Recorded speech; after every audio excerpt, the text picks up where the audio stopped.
Parashat Vayetse, Vayetse Yaakov, Yaakov Avinu. Nous avons, à partir de là, le travail de Yaakov Avinu, tel qu'il nous est enseigné, tel qu'il nous est transmis par voie d'héritage. Qu'est-ce que l'avoda de Yaakov Avinu? La transformation de la matière et du mal en Kedusha. Abraham, c'était amener la lumière au niveau de la matière. Yitzhak, c'est le travail d'élévation, mais de la partie spirituelle de la matière, de la partie supérieure. Yaakov Avinu, lui, qui est la synthèse des deux, va élever le monde matériel. Et c'est la raison pour laquelle Vayetze Yaakov mi Beersheva. Une des raisons pour lesquelles il sort de Beersheva. Il veut fuir Avimelech pour ne pas faire d'alliance avec lui.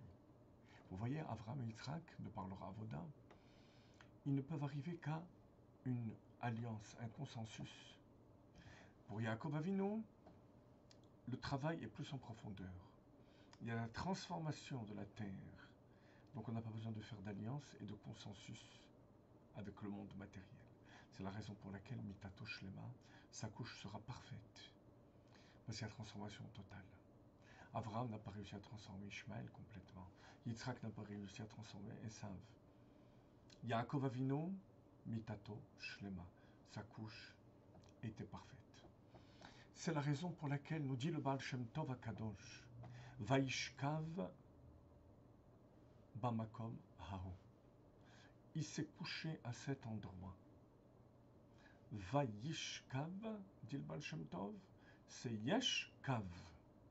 Il y a Kav Bet, 22 lettres.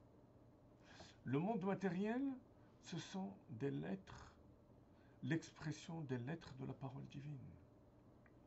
Donc il n'y a pas de monde matériel, En Od Milvado. Il n'y a rien d'autre qu'Akadosh Baruch Hu. Même la maison de Lavan, et même la maison de Esav, et même le chemin qui y mène, ne sont que l'expression de la parole d'Akadosh Baruch Hu. Vayishkav, Yesh Kav.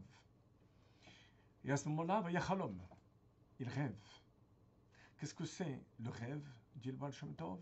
Hitpashtut hagashmiut. Il se déshabille de l'enveloppe matérielle pour se rendre compte qu'il n'y a rien d'autre que Dieu.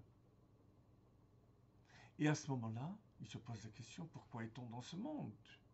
À quoi sert ce monde? Veine sulam mutzav arza berosho magia shamaima. C'est pour l'échelle. Le monde matériel est une échelle qui va permettre de monter jusqu'au summum de la spiritualité. Sulam.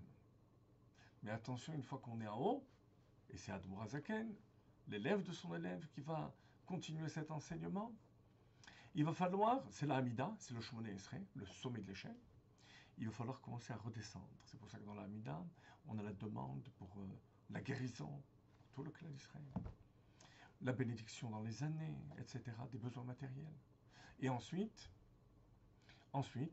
la Torah et les mitzvot toute la journée, les trois piliers qui font le travail de l'homme sur terre. En dehors de cela, il n'y a pas de monde matériel. C'est le but, de se servir du monde matériel comme d'une échelle. Et c'est là que le Baal HaTurim vient tranchant et dit, Sulam, valeur numérique, Gematria, Kol, la voix de la Tfila. Sulam, Gematria, Sinaï, c'est la Torah. Sulam, Gematria, Mammon ou Oni, l'argent ou la pauvreté. Tout dépend de ce qu'on fait du monde matériel. Si on prend conscience que tout ce monde matériel n'est que l'expression de la parole divine, alors à ce moment-là, tout notre argent va servir au domaine de la Kedusha. Notre cœur se déverser dans les demandes pour Akadosh Baruch Hu, pour s'attacher à Dieu. Et notre intellect s'imprégner de la Chochma d'Akadosh Baruch Hu, Sinaï. On a les trois piliers sur lesquels le monde tient.